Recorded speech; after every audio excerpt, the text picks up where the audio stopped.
Bonjour les enfants, aujourd'hui je vais vous expliquer l'utilisation de l'indicatif et de les subjonctifs. On va commencer avec les modes indicatifs. Pour connaître l'usage des modes indicatifs et subjonctifs de verbes, nous devons savoir clairement ce que chacun d'eux signifie. Nous commencerons par les modes indicatifs, les plus courants.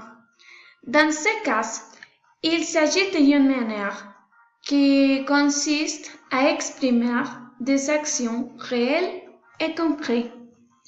C'est pourquoi de nombreux experts les définissent comme les décrit le monde réel.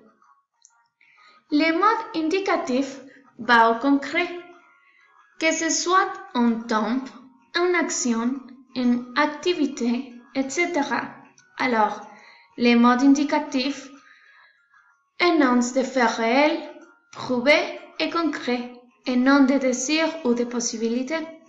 C'est pourquoi ils concluent les thèmes du présent, du parfait, du prétérit imparfait, du futur et du simple conditionnel. Voyons cela dans un exemple bien spécifique. José caresse son chat tous les matins. Nous observerons que nous parlons d'une personne spécifique, José, ainsi que d'une action, caresser le chat, et d'une heure bien précise, le matin. Et alors, autres exemples. Si tu me le demandes, je ferai ce gâteau.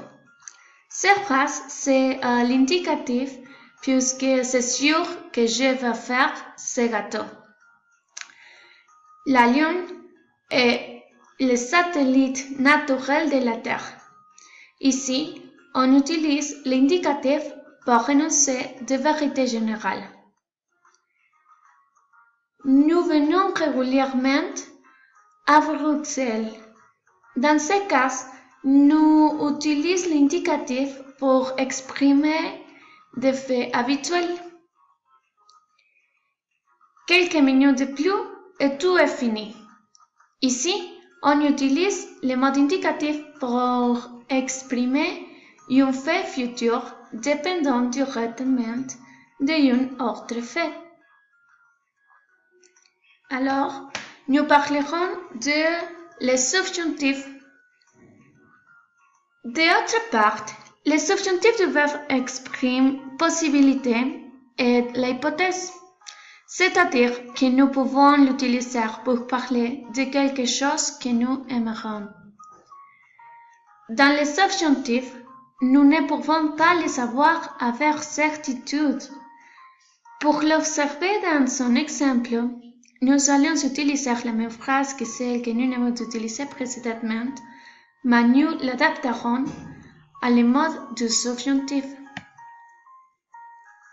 Ronaldo voudrait caresser son chat tous les matins.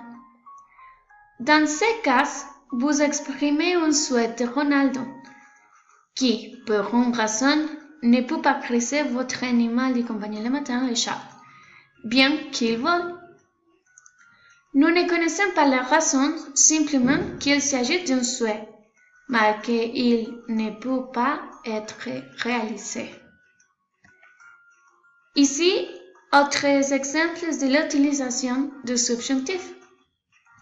J'aimerais que vous compreniez l'utilisation du subjonctif. Ici, on utilise j'aimerais qui exprime un souhait. Je veux que mes parents soient fiers de moi.